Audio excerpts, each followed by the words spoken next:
pirámides, templos, tumbas. Estas maravillas antiguas prometen secretos aún mayores ocultos bajo las arenas de Egipto.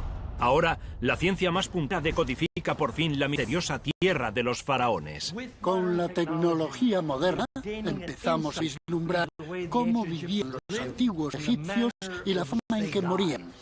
En esta ocasión, los misterios que se ocultan tras el declive y hundimiento del antiguo Egipto. ¿Contribuyeron erupciones volcánicas a miles de kilómetros de Egipto a acabar con los faraones? La inestabilidad climática sumada a la inestabilidad política causan enormes cambios. ¿Lograrán recrear el rostro de una mujer rica que vivió los últimos años del antiguo Egipto? Básicamente la resucitamos. Para los antiguos egipcios era la vida después de la muerte. Y hoy, los monumentos que sobrevivieron a la caída de Egipto están condenados a la destrucción. Nos arriesgamos a perder su legado para siempre. Pistas desenterradas, indicios perdidos en el pasado reexaminados, objetos valiosos observados a la luz del siglo XXI. Estos son los enigmas de Egipto. Faraones momificados, templos imponentes y jeroglíficos misteriosos. Símbolos de la fortaleza y sofisticación del antiguo Egipto. Ahora confinados a museos o expuestos a merced de los vientos del desierto. Como muchas grandes civilizaciones, Egipto llegó a lo más alto antes de sufrir una terrible caída. Ahora científicos y estudiosos trabajan en equipo para comprender por qué y cómo esta gran civilización llegó a su fin. Durante más de 3000 años, Egipto fue gobernado por los faraones. Pero en el transcurso de 3 siglos, poco a poco fueron perdiendo su poder, exponiendo a Egipto a un caótico declive. Había una revolución en las calles, hambre. Relatos dramáticos de caos político, del desmoronamiento. ¿Qué pudo provocar este caos? Ahora, explicarán la climatología y las pistas enterradas en los casquetes polares, el declive terminal de los antiguos faraones. Hay muchos cambios, muchas cosas que puede soportar la sociedad antes de romperse. Año 305 antes de nuestra era. La dinastía tolemaica comienza su reinado en Egipto. Los tolemaicos eran los descendientes de Ptolomeo, uno de los generales de Alejandro Magno. Ptolomeo conquistó Egipto y su familia gobernó el reino durante los 300 años siguientes. Bajo su reinado, Egipto floreció como potencia cultural y económica. Y se erigieron grandes monumentos como el Faro de Alejandría. Pero esta era estuvo marcada por una gran inestabilidad social causada por el hambre.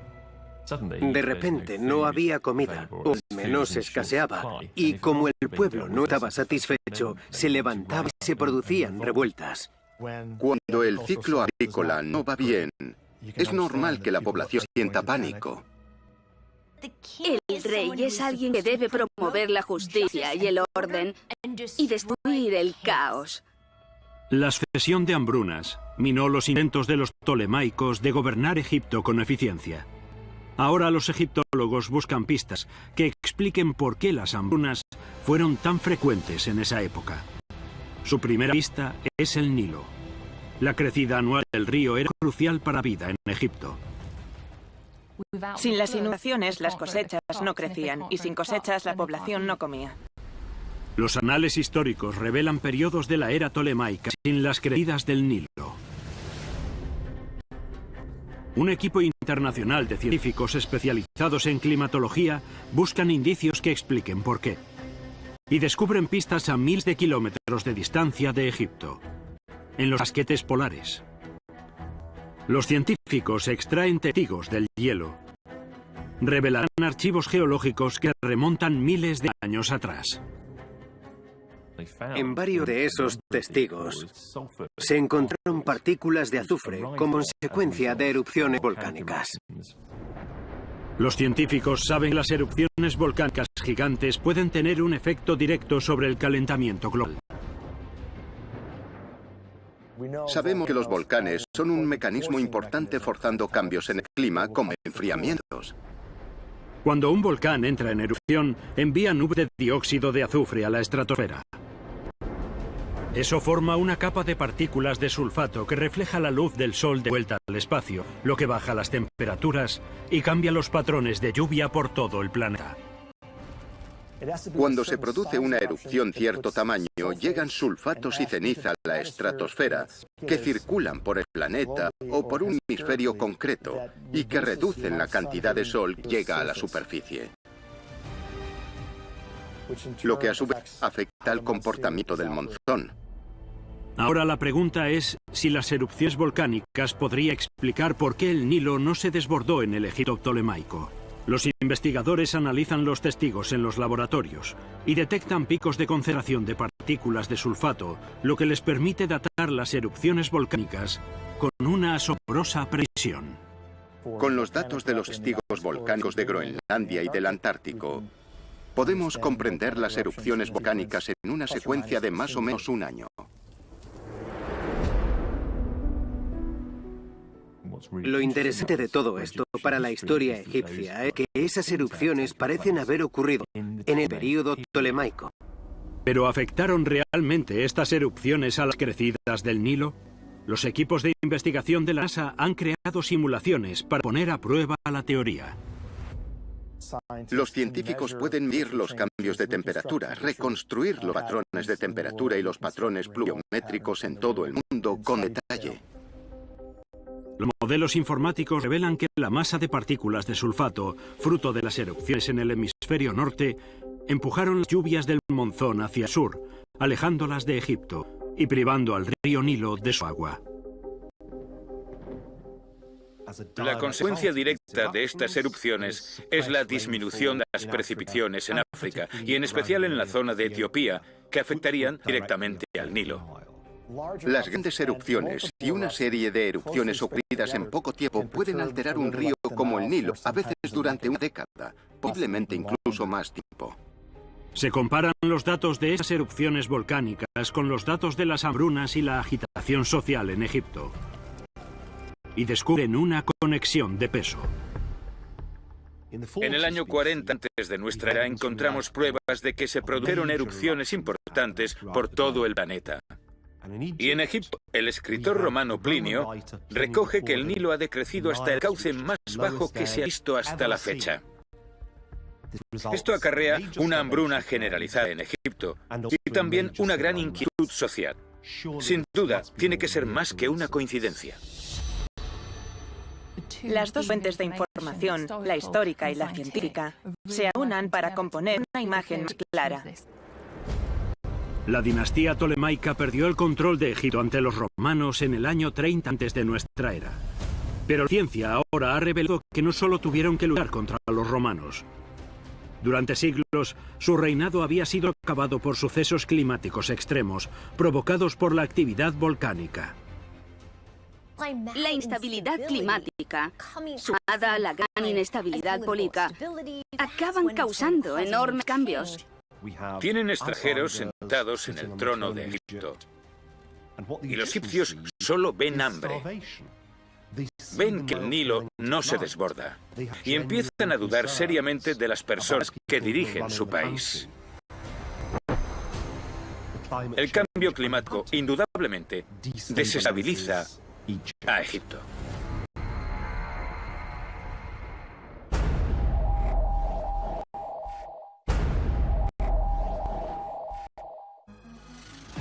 Hoy los templos y monumentos del antiguo Egipto muestran el poder de su otrora pujante civilización. Los jeroglíficos esculpidos en sus muros cuentan la historia del auge y caída de los poderosos faraones que gobernaron antaño. Pero las nuevas tecnologías pueden revelar otra cara de la historia. La de unos individuos extraordinarios, olvidados por la historia, y ahora recuperados por la ciencia. Oculta en la caja fuerte de una universidad australiana, se guarda la cabeza olvidada de una momia no identificada. Esta cabeza ha estado guardada. Básicamente ha permanecido en esa caja fuerte casi 100 años. Ahora, revelará a esta cabeza pistas vitales sobre la vida y muerte de un individuo de una de las últimas generaciones del reinado de los faraones? ¿Y nos mostrará la tecnología de impresión en 3D su verdadero rostro? ¿Podremos decir algo sobre quién era esta persona, dónde vivía, cómo murió? 2016. Se descubre una cabeza momificada, olvidada en una colección de la Universidad de Melbourne.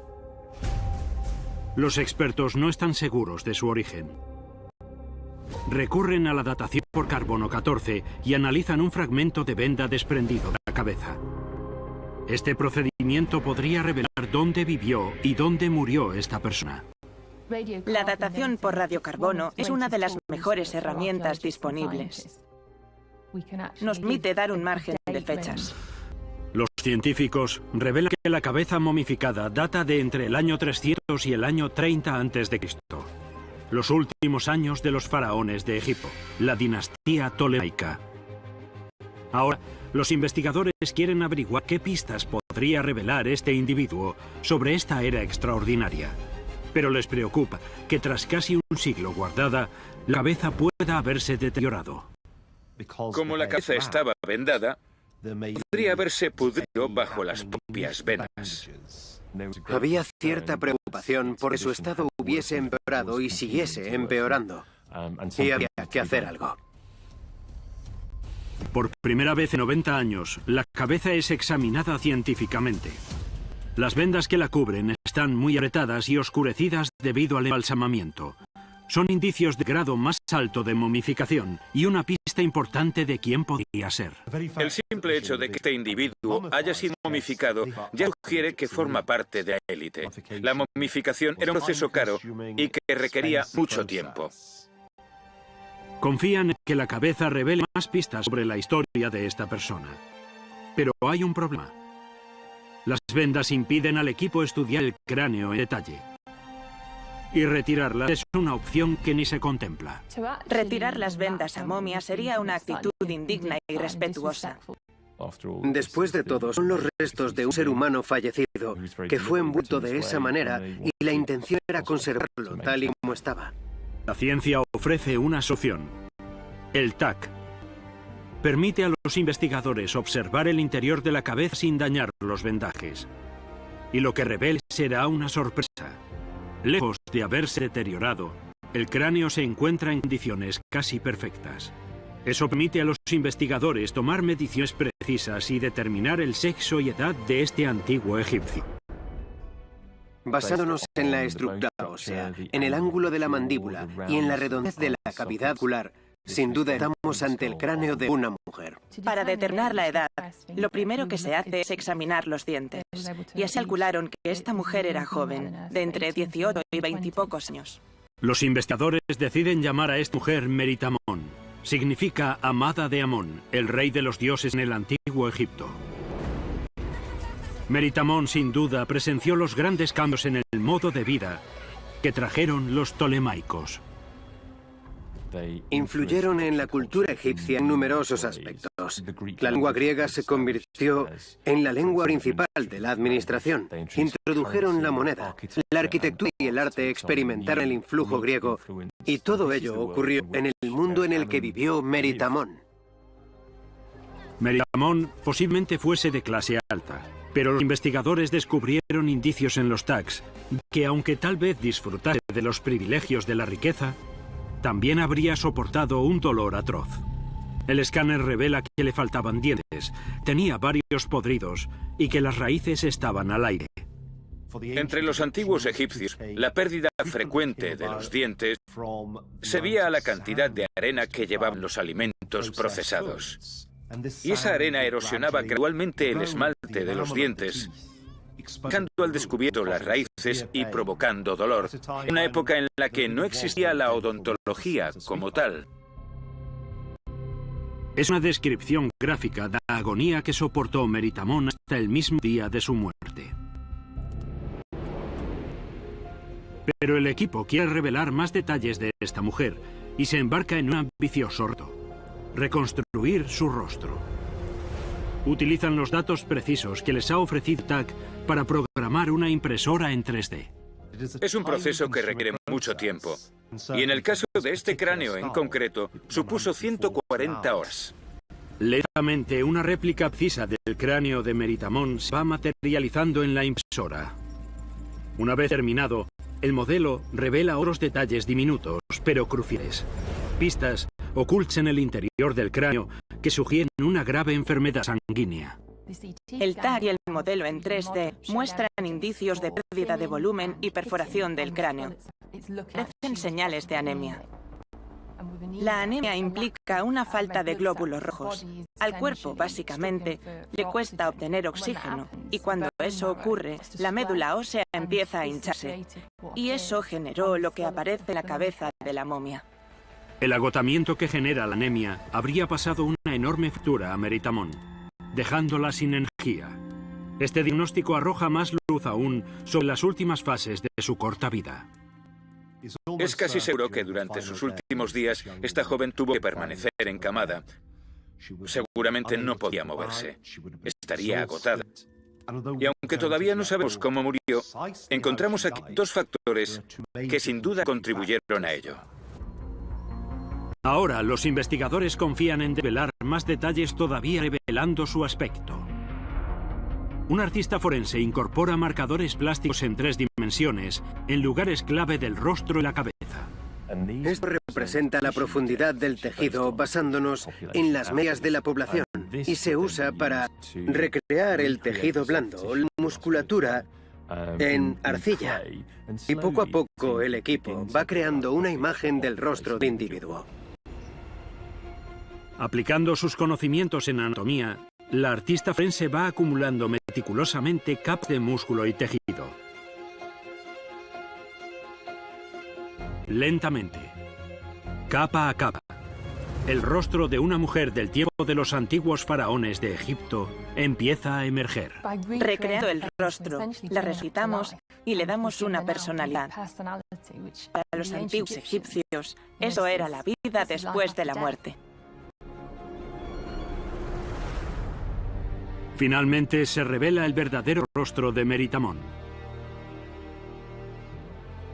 Una joven de clase alta, que vivió hace más de 2000 años. Fue testigo de un reinado único, el de los últimos faraones, y posiblemente sucumbió a los efectos de la anemia y a una infección dental grave que no recibió tratamiento. A lo largo de este proceso, hemos recreado a una joven y hemos mostrado no un simple objeto de museo, sino a alguien que vivió y respiró en el antiguo Egipto.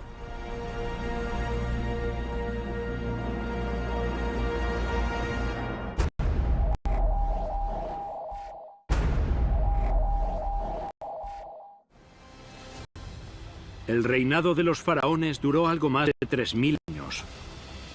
Hasta su colapso final, tras la muerte de Cleopatra, en el año 30 antes de nuestra era. La era de las grandes dinastías de Egipto había terminado. Hoy, los arqueólogos siguen escudriñando el paisaje en busca de restos de esta época dorada y de indicios de este pueblo antiguo y de las enormes ciudades en las que vivieron. Durante décadas, los arqueólogos han buscado una antigua capital perdida. Parece haber desaparecido de la faz de la tierra. Su nombre, Ichtawi. Fue la capital del Imperio Medio. Es el centro de Egipto en aquel periodo. ¿Pero qué fue de ella? ¿Cómo encuentras una ciudad perdida enterrada bajo la arena? Ahora, lograrán combinar la perforación con extracción de testigo y la detección remota para localizar por fin esta metrópolis desaparecida.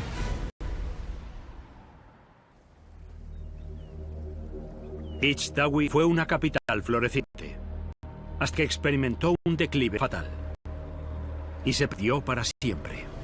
En 2015, los arqueólogos iniciaron una nueva búsqueda de esta ciudad antigua.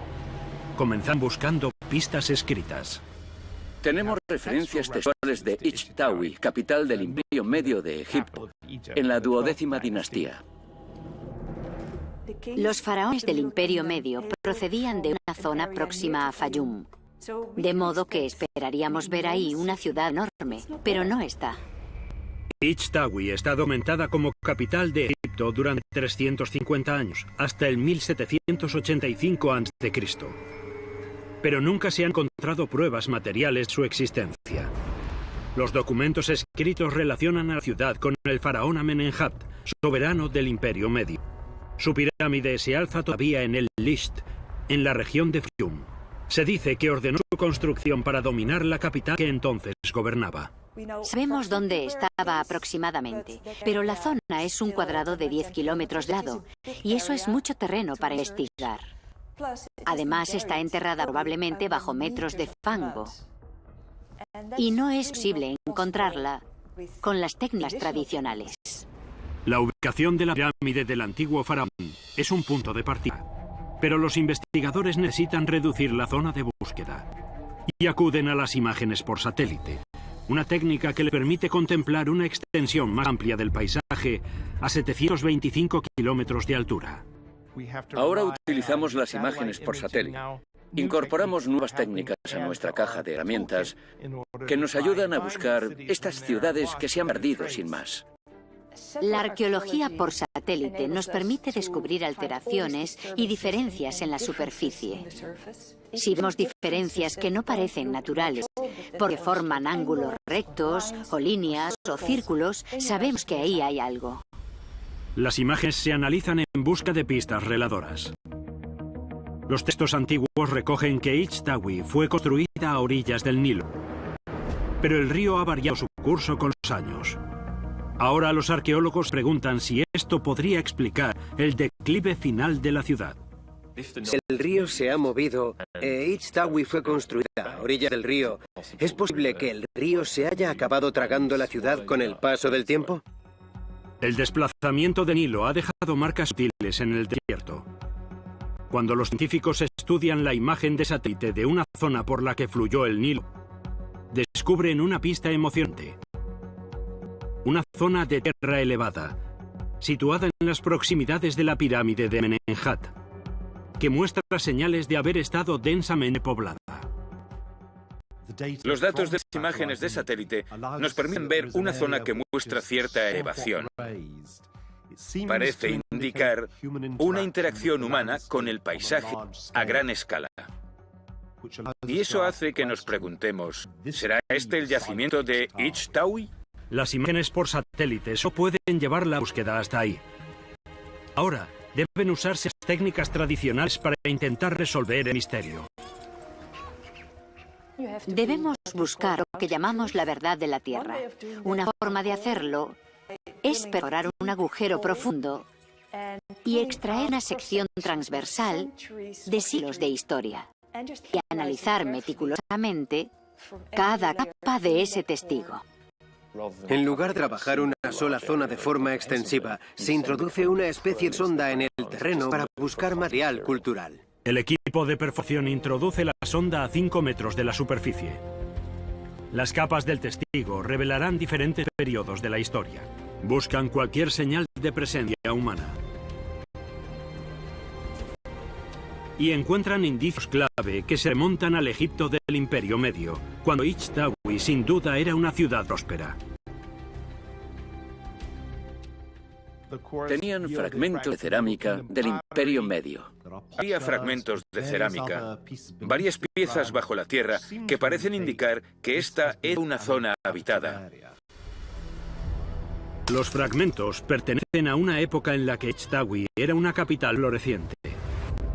Pero a medida que el proyecto de perforación avanza, muchas de las muestras han asombrado a los arqueólogos, puesto que se han descubierto indicios de la existencia de un taller de joyería. En un pueblo normal y corriente, no había talleres que trabajasen piedras preciosas. Esto nos indica que estamos ante un asentamiento importante.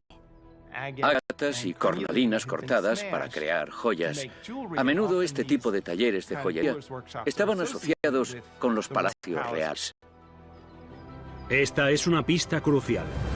Prueba de la existencia de una industria de lujo que sugiere que aquí se alzó en el pasado una ciudad antigua, rica y pujante. Aquí podría haber habido una ciudad próspera, posiblemente Ichtawi. Tras décadas de estudio, ya puede comenzar la excavación del terreno a gran escala. Y esta antigua capital caída, tal vez por fin, sea recuperada.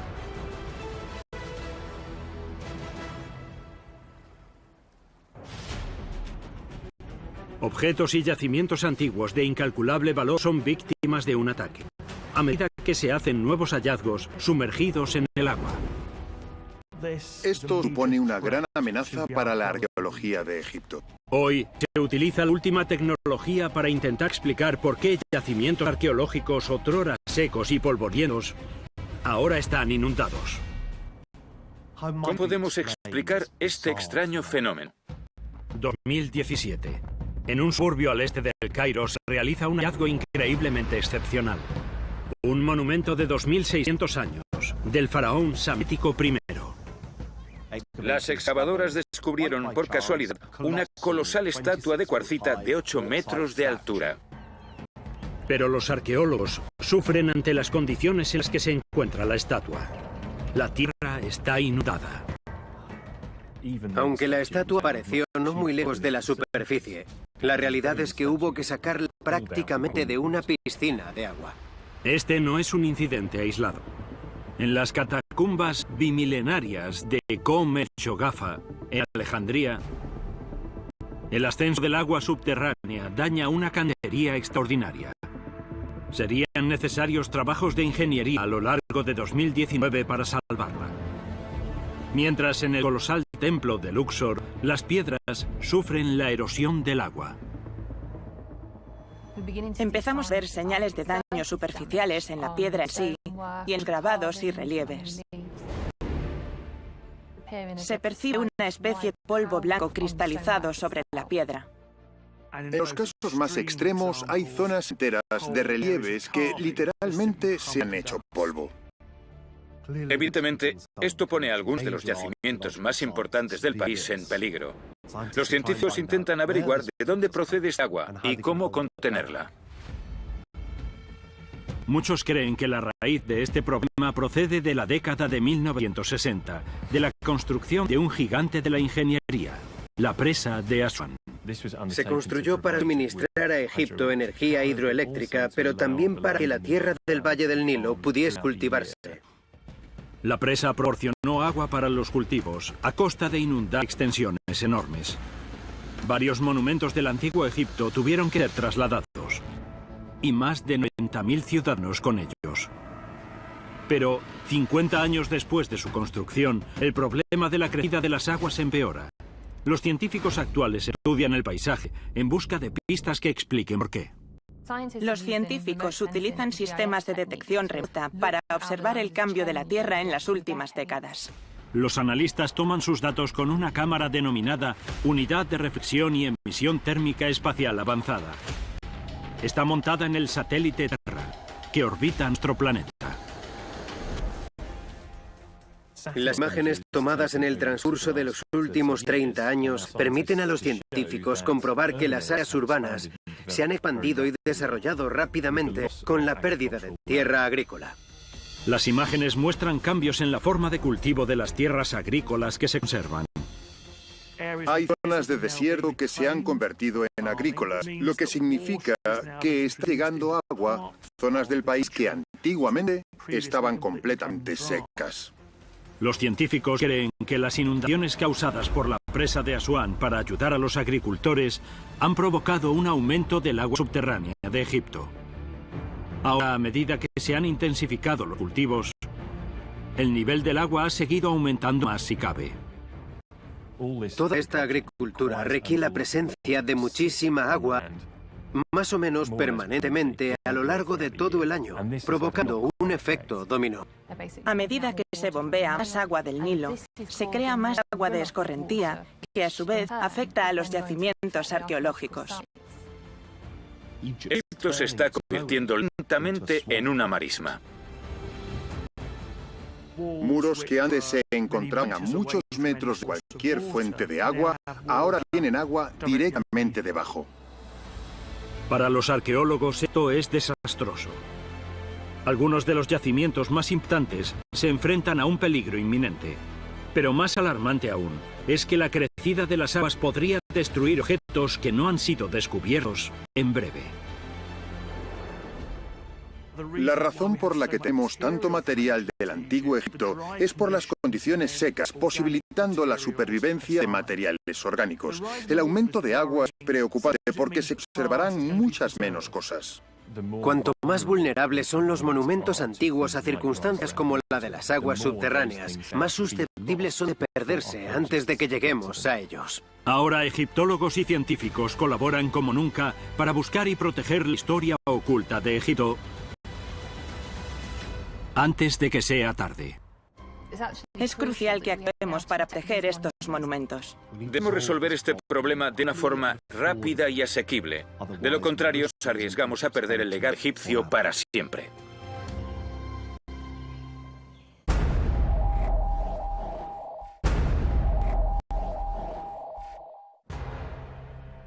Tras la muerte de Cleopatra, Egipto cayó en manos de Roma. Y el poder e influencia de los faraones se perdió para siempre. Pero para los ciudadanos corrientes, la vida continuó y floreció una nueva cultura en un nuevo Egipto. Estos retratos se descubrieron junto a momias bien conservadas. No se parecen a las representaciones tradicionales. Muestran rostros posteriores a la caída. Es una nueva clase dirigente, revelada con un detalle sin precedentes. De inmediato te impacta su expresión. Son muy realistas. Hoy los científicos se preguntan si los extraordinarios detalles de estas pinturas podrían contener pistas de ciertas enfermedades que padecía la nueva élite de Egipto. ¿Nos dirán los retratos de las momias de Fayum cómo vivieron estos individuos y posiblemente cómo murieron?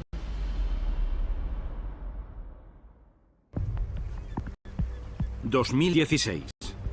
Un equipo de la Universidad Northwestern de Chicago analiza una selección de imágenes impactantes. Han sido descubiertas al sur del Cairo, en Fayum. Muchas se encontraron cubriendo el rostro de un cadáver momificado. Mientras que el arte primitivo egipcio era tremendamente estilizado, estas imágenes son extraordinariamente realistas. No es lo típico que se coloca junto a una momia. Son como retratos, como una fotografía de alguien en una pared. Tienen una representación más realista de la persona. Los retratos representan a egipcios ricos que vivieron durante los 3 primeros siglos de nuestra era. Fue una época en la que el Imperio Romano consolidó su dominio sobre Egipto, y las costumbres mediterráneas influyeron en la vida cotidiana. En esta época, Egipto es un lugar multicultural. Vemos los estilos griego y romano combinados en los rostros, con un realismo muy romano, y el estilo ornamental griego en el pelo y las joyas, pero también la idea egipcia de meter el cuerpo en un sarcófago y momificarlo. Los retratos representan la naturaleza cosmopolita de esa sociedad egipcia. Pero los científicos creen que estos retratos pueden decirnos mucho más sobre el cambio cultural en Egipto bajo el dominio romano. Los retratos de Fayum increíblemente podrían permitir a los científicos averiguar algo sobre la salud de los individuos y sobre las enfermedades que padecían. Los investigadores de la Universidad Northwestern analizan cada imagen bajo diferentes longitudes de onda de luz. Con las técnicas científicas modernas, podemos analizar los retratos de las momias de Fayum tal y como analizaríamos un cuadro del Renacimiento. Utilizando técnicas de fotogrametría, empezamos a entender los procedimientos para elaborar el objeto, la tecnología y el tipo de materiales que tenían para crear esos objetos. Este proceso revela los pigmentos especiales y las técnicas complejas que se usaron en cada retrato. Es evidente que los artistas utilizaron todos los medios a su alcance para crear estas imágenes realistas, como este retrato de un joven. Los expertos médicos se preguntan si la expresión alicaída podría ser un indicio de un trastorno neurológico. Para averiguarlo, recurren a su cráneo, perfectamente conservado, y lo someten a un TAC.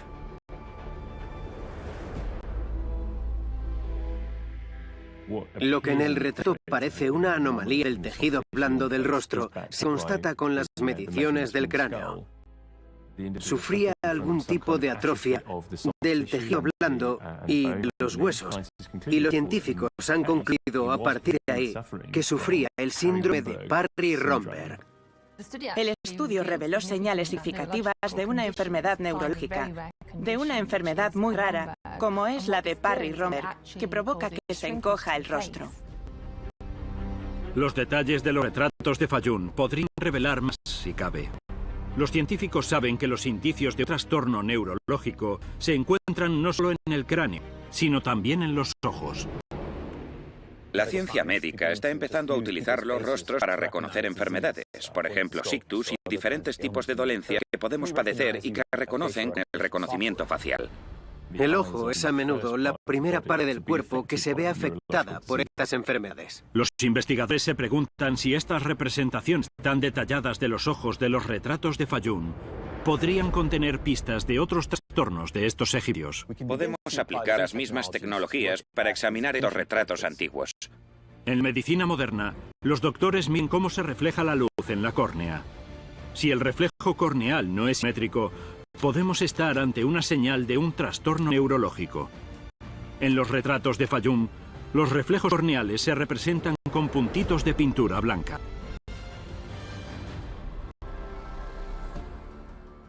Los científicos actuales examinan este retrato en busca de indicios de posibles trastornos de salud desde el punto de vista neurológico.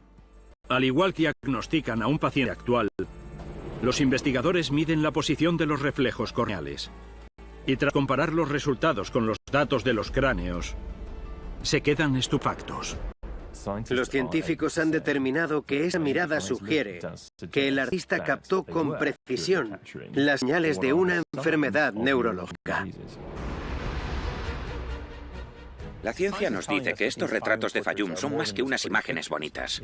En muchos casos parece que el artista captó con precisión las enfermedades que sufrían algunas de estas personas.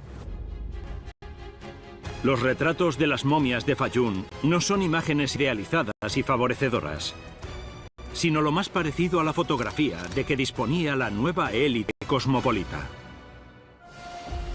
El obelisco, uno de los monumentos más admirados de Egipto. Hoy están diseminados por todo el planeta, en ciudades como Nueva York, Londres, París y Roma. Ahora son símbolos de la caída de esta gran potencia de la antigüedad y de la cesión de su dominio ante nuevas sedes del poder.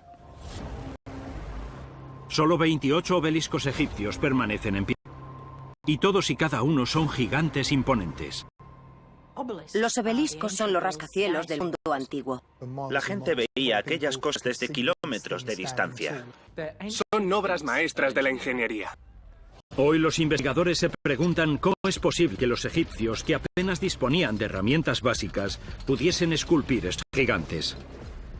Es casi milagroso pensar que los antiguos egipcios crearon estas estructuras extraordinarias con granito macizo. ¿Cómo lo hicieron y qué herramientas usaron? Los obeliscos pueden superar los 30 metros de altura. Todos han sido esculpidos de una sola pieza de granito, extraída de la pared de roca. Para el faraón que encargaba esta tarea colosal, el obelisco era una representación de su autoridad divina. Si nos fijamos en la forma, están rematados con una pirámide. Eso es un símbolo del dios Sol, así que hablamos de la relación entre el rey y el dios Sol. Los obeliscos simbolizan la vía de acceso a los dioses, la conexión entre nuestro mundo y los poderes más elevados. Los antiguos egipcios tenían que cortar granito macizo, una de las rocas más duras de la naturaleza. Y, sin embargo, solo disponían de herramientas hechas con metales blandos, como el cobre y el bronce. ¿Cómo lo hacían? Una pista vital podemos encontrarla en una cantera de Asuán, un enorme obelisco sin terminar, abandonado por los operarios hace 3.500 años. Parece que esta pieza estaba casi lista para ser liberada de la cantera en la que había sido esculpida. Pero entonces salió una grieta en el obelisco y tuvieron que abandonarlo. De no ser por la grieta, habría sido el obelisco más alto que conocemos. El obelisco inacabado muestra señales de marcas de impactos. Sabemos que los egipcios esculpían las rocas blandas como la caliza utilizando cinceles de cobre. Pero para cortar granito, habría hecho falta un metal más duro como el hierro, que todavía no se había descubierto. Las evidencias en el obelisco de Asuán indican que se esculpía y traía de la tierra usando cinceles de cobre. Aunque eso parece bastante inusual, porque el cobre es un metal bastante blando comparado con el granito. Otros estudiosos creen que es más probable que los operarios de la antigüedad usasen piedras de doleta para liberar el obelisco. Utilizaban rocas del tamaño de una bola de bolos actual para golpear el granito hasta que este se desgastaba. Es casi inconcebible que una tecnología tan simple pueda hacer algo así, pero con personal suficiente se podía crear algo tan grande. Ahora los investigadores reevalúan una pista importante. Descubierta en el siglo XIX por el padre de la egiptología, Flinders Petrie. Petrie trabajaba en Giza, en la zona de las pirámides, cerca del Cairo, y encontró testigos de granito. Trozos de granito que parecían haber sido extraídos de la tierra utilizando algún tipo de broca. Esta podría ser una pista vital para resolver el misterio. La teoría de Petrie era que, aunque las rocas fuesen de cobre, los artesanos necesitaban la ayuda de otra sustancia para cortar el granito. Petrie creía que para que esas brocas fuesen efectivas, necesitaban un cabezal de corte duro, otro material, no de metal, y pensó en algo como el diamante, que sería adecuado para estos cortes. Hoy se usan para perforar. Es muy posible que usasen algo comparable en dureza al diamante. Los investigadores del siglo XXI podrían haber encontrado la respuesta en el Museo Metropolitan de Nueva York. Hay un objeto que tal vez no parece gran cosa a simple vista, pero que en realidad nos dice mucho sobre la capacidad de los egipcios para trabajar piedras como esta. Este trozo de piedra esculpida fue descubierto en Amarna a finales del siglo XIX. A los investigadores les intrigó un orificio que hay en la parte posterior del objeto. Se usó una herramienta de corte tubular, una broca tubular, en espieza. Y en la parte inferior del orificio se ve una especie de zona circular. Estamos ante las marcas de algún tipo de polvo abrasivo usado para tirar esta sección. Este polvo fino podría explicar cómo lograban cortar los egipcios el duro granito con un material blando como el cobre. El fragmento se traslada al laboratorio para su examen. Este polvo ha sido estudiado con un microscopio electrónico y se ha constatado que está formado por una mezcla de varias sustancias, entre las que destacan dos. Hay fragmentos verdes que parecen de bronce y cobre, tal vez los restos de una broca, y hay también unos cristales angulares rojos. Los científicos analizan los cristales rojos y los identifican como corindón. Es uno de los metales más duros de la naturaleza, solo superado por el diamante, y mucho más duro que el granito. El corindón en realidad es un cristal superduro y los fragmentos son de ese material. Sigue usándose a día de hoy porque puede rayar cualquier tipo de gema. Hoy el corindón se utiliza para recubrir las superficies de corte de las brocas industriales. Ahora la ciencia ha revelado que hace 3000 años los antiguos egipcios hacían exactamente lo mismo para esculpir sus enormes obeliscos. El obelisco revela nuevas informaciones. Estamos aprendiendo cómo se hacían. Y eso es gracias a las nuevas técnicas y tecnologías que tenemos a nuestra disposición. Es un indicio del ingenio de los antiguos egipcios y de su habilidad para sacar el máximo partido a sus recursos naturales para superar tareas aparentemente insuperables. Cuanto más estudiamos el antiguo Egipto, más conscientes somos del conocimiento que tenían de cómo funciona la naturaleza.